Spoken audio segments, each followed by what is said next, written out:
All right, what you're looking at is the heating element, the heating bake element. There's a bake and there's a broil. Make sure you order the right one. Now, in this case, this is a genuine GE replacement part. Now, I went with the last time. Well, the elements last anywhere, if you cook a lot, 3 to 5 years. And I went with an Amazon brand, and it didn't make a year. See, when I looked at the reviews on Amazon, of course, it's going to say, went right in, blah, blah, blah, worked really well, blah, blah, blah. I put it in, and yesterday I go to cook some chicken. I found a better chicken. It's still Purdue, but it's lightly breaded chicken. It's baked, and it doesn't give you the intestinal gas problem that their other chicken products do. Their strips and that, or they're deep fried, and then you just have to reheat them. And I was in the store and I'm talking to a guy I know, and he said to me, he says, try this Purdue. And so you know what, I'll try it. I tried the other ones. I was happy with it. I just got intestinal gas. Well, I got the new chicken, lightly breaded. And if you read up on it, it says it has no oil in it. Worked fine. But I had to microwave it because I put my oven on to preheat.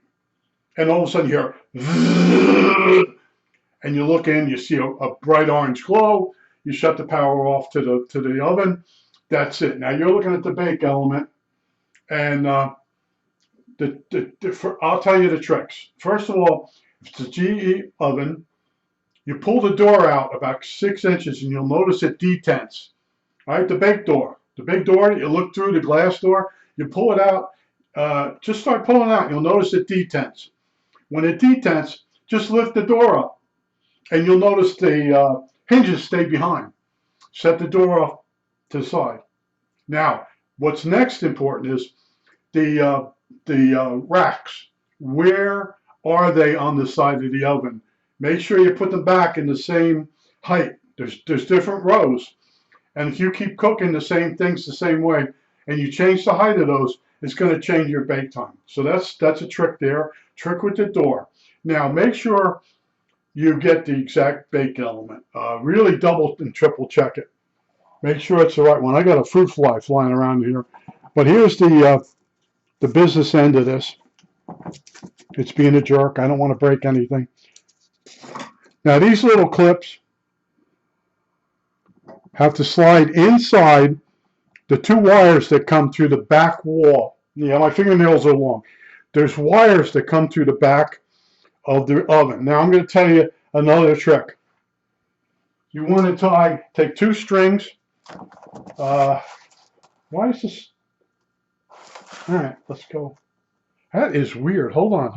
Over here. Yeah. All right, this is regular twine.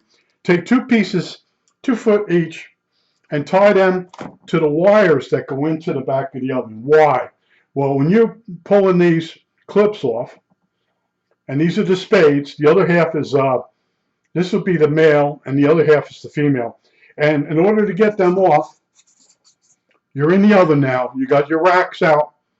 You grab this, like that, and then you put your screwdriver in there, and you walk them off. This puts less strain on everything.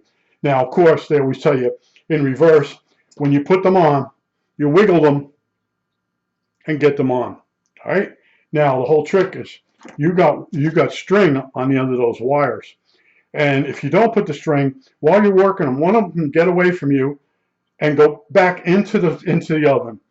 All right? I'm giving you that's the most valuable tip. Of all the crap that can go wrong, that's it. Now, when I first did the oven, I read up on it, and the guy says, man, he says, one of the wires jumped off this. There's 2 of them. Jumped off, went into the oven. And he took the back of the oven off.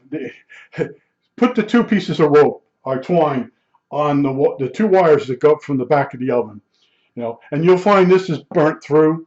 And if you go online, they'll say, oh, you must have handled it with your hands, or grease must have got onto it. They last 3 to 5 years. There's people, I've had mine in there for 10 years. You don't ever cook. I cook almost every single day. That's 7 days a week. And it's not the cooking, it's the preheat.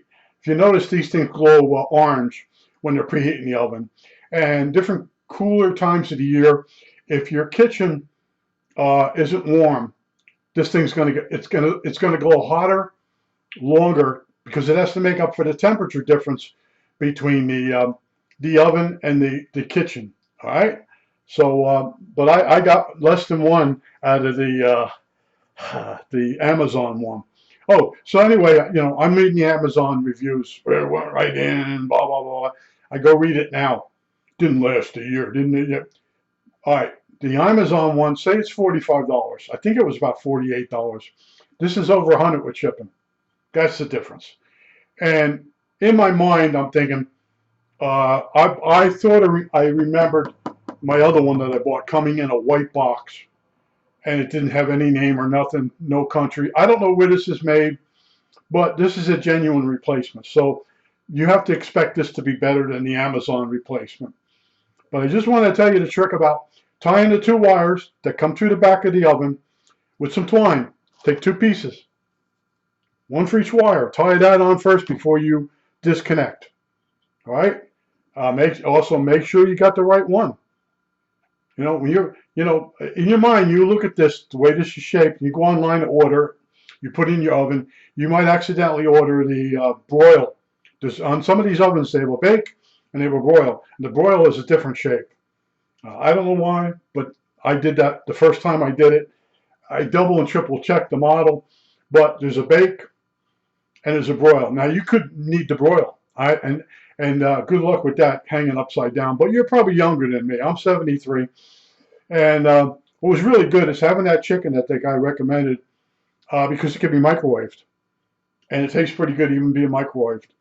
And I've been able to eat that. Now, I ordered this yesterday. That would be 12 o'clock, 12 o'clock noon when the other one blew up. And I immediately went upstairs. I took the chicken that I was going to cook, and I wrapped it up in tinfoil and put it in the freezer. I went upstairs and I sat there, and I went looking, and I went in on my emails, and there was a thing that said part. I clicked on it, and it came up with this company that I ordered this from and the part number. I clicked on it. It said it's in stock, the whole thing, and then I ordered it. I'm like, and it said 5 years ago. I'm like, oh man, 5 years? How could that be? Well, anyway. What happened was I went on my Amazon account, and these are much cheaper, and I realized I ordered it less than a year ago. That's why it seems so. I felt like I was just in that oven, and I'm like, well, it's 5 years ago. 5 years. Well, they last 3 to 5 years, so it makes about sense. I didn't get a full year. I got 4 years out of one, and then less than 1 year. Out of the one from Amazon. But I'm a genuine parts type of guy. I used to do vacuum repair, and my one friend did it, and he used to always buy the knockoff stuff. And when you would fix the vacuum, you had to drill extra holes in order to get the part to fix. I'm a disconnect the part, put the new part in there. Now I did on some of the speed controllers.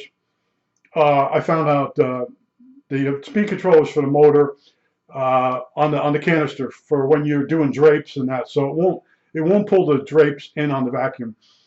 And when you're doing different items, you don't want as much suction. And the speed controls, the heat sink and all that is soldered by wave solder. It's not soldered by a person. And I wouldn't just touch the soldering up. I would wrap real thin wires, bare wire around the terminal, solder it, then put it over the printed circuit board, run it a distance, and then solder. I'd fix that speed control so it never needed to be replaced again, because the new replacement is exactly the same. I made it better. And there were knockoff brands that would only last a couple months, and the woman would call you back up. And I mostly Whirlpool vacuums. I think I tried to think of the name of it. There was Sears were made by Whirlpool, but I did Sears vacuums, Kirby's, Hoovers. I did them out of my house, and what a nightmare that is, because people really beat the crap out of vacuum cleaners. But anyway, I just wanted to tell you, I'm not going to do one of those videos where I'm inside the oven, and I told you the tricks. You open that door until it detents. On the GE, other ones might work. You just lift the door up. I'm trying to get the door off the damn oven. And if you're not in that detent mode, the door won't come up. You open the door, it won't, you can't find buttons. You're looking everywhere. And finally online, everybody's trying to sell you some pop-ups are coming up. And finally says, yeah, you open the door a little bit and it'll stay like I think it's about 6 inches out. The door will detent like you're trying to cool the oven down. That's when you can lift the door right off, and they have to be in that same position when you slide the door back down. That was a trick. Then you got to get those the racks out, and make sure you take the same racks out and put them back in the same slots that are in the sides of the oven. If you don't, your wife will be you'll make your wife crazy. All right, the heating is different when the rack is lower than when it's higher, and then just put the racks back in the same position. And then don't forget your twine on the 2 wires that come in through the back of the oven. Because one of the wires springs loose and goes in the oven.